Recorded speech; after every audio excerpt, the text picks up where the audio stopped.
Do you remember the moment when a single diplomatic encounter turned into a fault line in a much bigger strategic debate? A US leader described how a peace outline drew warm nods from advisors, but then hardened after a meeting in a European capital. People who initially liked the concept suddenly pulled back. That pattern is familiar. High-level trips, sympathetic headlines, and then an abrupt shift that stalls negotiations. What looks like a local disagreement often masks a clash over competing visions of how global order should be managed.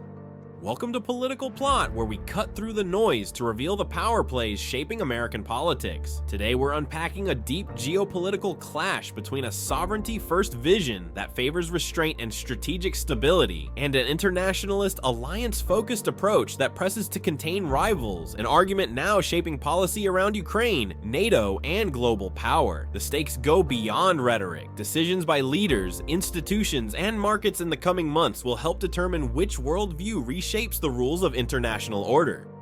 This is not just about whether a specific proposal wins or loses. It is about two fundamentally different ideas of statecraft colliding. One approach treats collective alliances, extended deterrence, and an assertive posture toward rivals as permanent instruments of stability. The other emphasizes restraint, national sovereignty, and avoiding escalatory expansion. Those distinctions may sound academic until they determine whether alliances grow, whether a conflict widens, and whether a region is governed by external consensus or by national calculation. Read the declarations and policy outlines closely, and the divergence becomes obvious. One text stresses the need to halt further enlargement that could provoke instability and calls for a reset in strategic relations. Another piece of official thinking prioritizes strengthening allied capabilities, maintaining pressure, and making a sustained stand against what it labels authoritarian challenge. The language is not neutral. It shapes command decisions, procurement priorities, and diplomatic posture in moments when hesitation or boldness can change outcomes.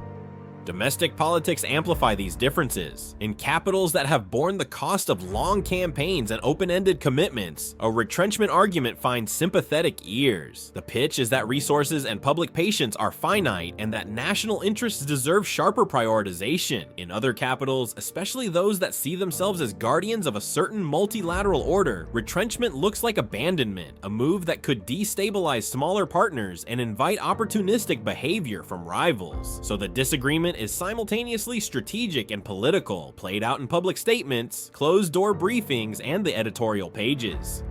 The reactions from other global actors are predictable and telling. Some rival states interpret shifts as openings for dialogue. Others see danger in fracturing consensus. When a major security doctrine signals a willingness to limit alliance expansion and restore a degree of predictability with rivals, some observers in opposing capitals frame that as a chance for de-escalation and accommodation. Conversely, those invested in a sustained posture of pressure read any softening as risk. Either way, divisions among Western partners create diplomatic space for external players to maneuver.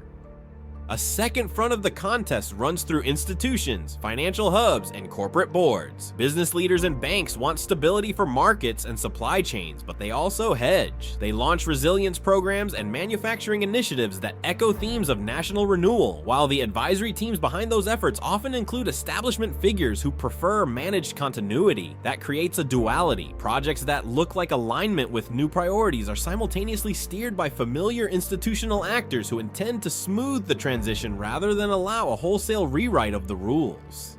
Think tanks, retired officials, and influential media outlets are already shaping narratives for the longer term. Some commentators insist the current change is temporary and that old alliances will reassert themselves. Others claim we are witnessing a durable realignment in which sovereign prerogatives reclaim priority over multilateral ambitions. The debate is about time horizons, whether policy will bend back to inherited patterns or whether a different architecture will emerge to govern interstate competition. Money and influence follow political trajectories. Major financial initiatives tied to industrial resilience, energy independence, and advanced technologies serve as indicators of which direction elites think is survivable. When large institutions back programs that dovetail with a declared emphasis on economic nationalism, it signals willingness to adapt. Yet the institutional composition of those programs often reveals an effort to influence outcomes, ensuring that change remains bounded and that networks of influence stay operative across administrations.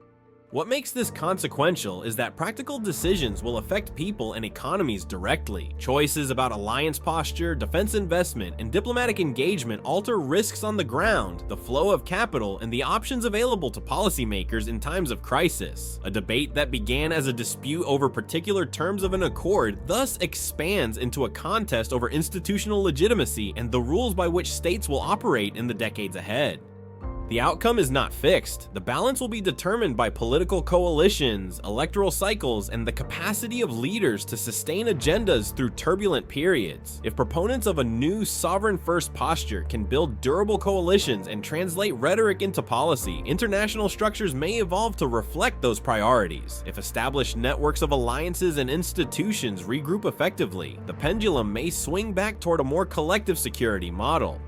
For citizens and observers who care about the future, the sequence of near-term events matters. Leadership campaigns, policy rollouts, public debates, and the signals sent by financial and industrial initiatives. Those signals will shape the options available to future leaders and define the strategic landscape for a generation. The contest is far broader than a single diplomatic stumble or a hastily abandoned ceasefire draft. It is a struggle over who writes the rules of international engagement and who benefits from the order those rules create.